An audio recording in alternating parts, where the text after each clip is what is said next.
we're ready for chapter 2 of The White Giraffe. And where we left off on the last chapter was Martine had experienced a dream.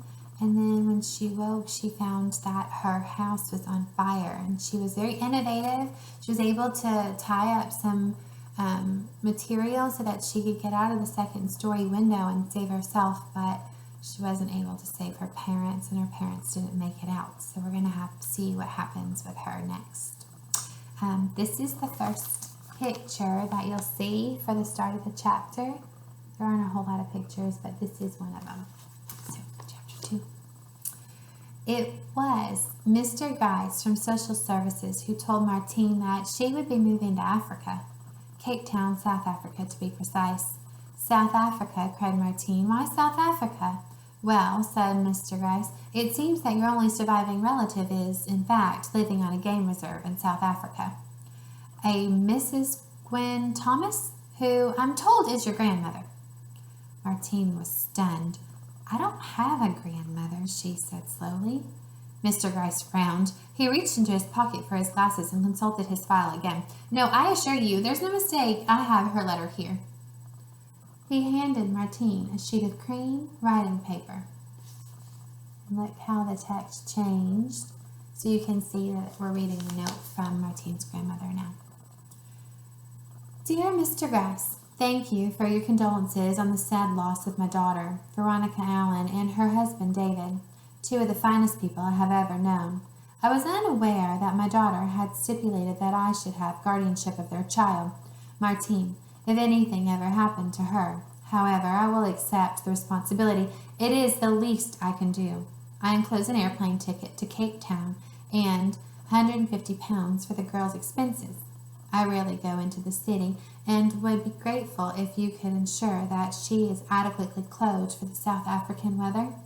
Yours truly, Gwen Thomas.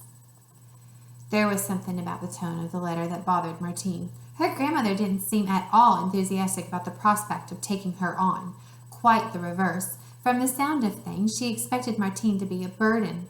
She couldn't even face the prospect of buying her a few summer clothes. She had clearly adored Martine's parents, but that didn't mean she wanted to be stuck with Martine. And what about her grandfather? There was no mention of him. Martine handed the letter back to Mr. Gryce. I'm not going, she said. She doesn't want me, and there's no way I'm going to live with somebody who doesn't want me. I'd rather stick pins in my eyes. Mr. Gryce looked at her in consternation. It had been a trying morning, and he had a feeling that it was about to get worse. What was the matter with his supervisor that she was always giving him the difficult jobs? But Mrs. Thomas is your legal guardian, he tried. I am not going, Martine repeated stubbornly. And you can't make me. Mr. Gryce gathered his papers together in a messy bundle, knocking over a glass of water in the process. I'll be back, he told Martine, ignoring the puddle and the ink turning a watercolor on his documents. I have to make a phone call. Martine sat staring at the smoke-stained wallpaper in Mr. Gryce's office, feeling much more afraid than she'd let on. The past few weeks had been a blur. For the first nightmarish 5 days after the fire, she stayed with the Morrisons until their sons returned from college rugby tour. Then she moved in with a friend of her mother's who was unable to cope with the grieving child. Finally, she was driven off to the house of Miss Rose, her English teacher, who was going to take care of her until her future was decided. Everywhere she went, people wore over bright smiles and were full of helpful suggestions, but as soon as she left the room, she could hear hushed conversations in which the words orphan and all alone and the world were frequently used. Martine was too dazed and heartbroken to care. Most of the time she just walked around with a crashing sensation in her head, as if she were falling into a well with no bottom. She couldn't eat, she couldn't sleep, she couldn't cry. The question she kept asking herself over and over was why? Why had she been saved and her parents hadn't? It seemed so unfair. The firemen had praised her bravery and told her she'd done the right thing. They said if she'd opened the door even a crack to try to get her parents, she would have been swallowed by the blaze. But it was hard not to feel guilty, and what happened to her now? Was she really going to be sent away to a stranger in South Africa? It was then that she spotted a cream envelope on Mr. Gryce's desk. There was something familiar about it. She picked it up and studied the return address. It was written in neat blue pen. Gwen Thomas, Sabrina Game Reserve, Cape Province, South Africa. Martine searched her memory. Where had she seen that handwriting before? Then it came back to her. She'd watched her mum opening these envelopes every month for as long as she could remember. Nothing had ever been said about them, but Martine had always detected a change in her mum after she read the letters. She seemed to smile more, to laugh more easily. To Martine, sitting abandoned and confused among Mr. Gryce's dusty files, it was all the more upsetting that her mum had never told her that the letters came from her grandmother, or even that she had a grandmother at all. Why was it such a secret? Martine thought about the signature on the letter. Gwen Thomas. It sounded so stern. She found it difficult to grasp that such a person might be her grandmother, let alone that she might have to call her grandmother, or worse still, Granny. She couldn't even think of her as Gwen. For some reason, the whole name, Gwen Thomas, stuck in her head. Mr. Gryce returned to the office, shaking his head. I'm afraid your options are extremely limited, he said. I've managed to find you a bed in the orphanage, the Upper Blickley. It's okay, Martine interrupted. I've decided I'll go to South Africa after all. Mr. Gryce heaved a huge sigh of relief. Well, he said, that's settled. Take a break. Right from the start, it was obvious that everyone around Martine was much more excited about her new future than she was. A game reserve in Africa? Said Miss Rose in awe. Just think, Martine, it'll be like spending your life on a safari. Mrs. Morrison seemed to be convinced she'd be eaten by a tiger.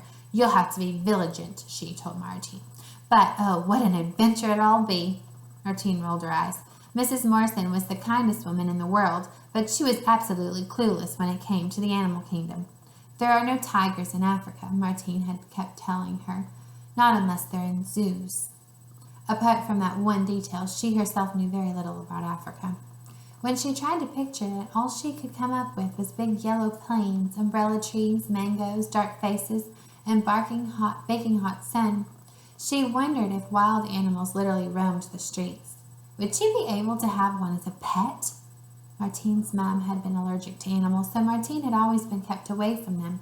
But ever since she was tiny, she yearned to have one of her own. Perhaps she could get a monkey. Then she remembered the tone of her grandmother's letter, and the crashing feeling came surging back. Gwen Thomas didn't sound like the kind of person who would say yes to a primate in her living room. If she even had a living room. For all Martine knew, her grandmother could live in a grass hut.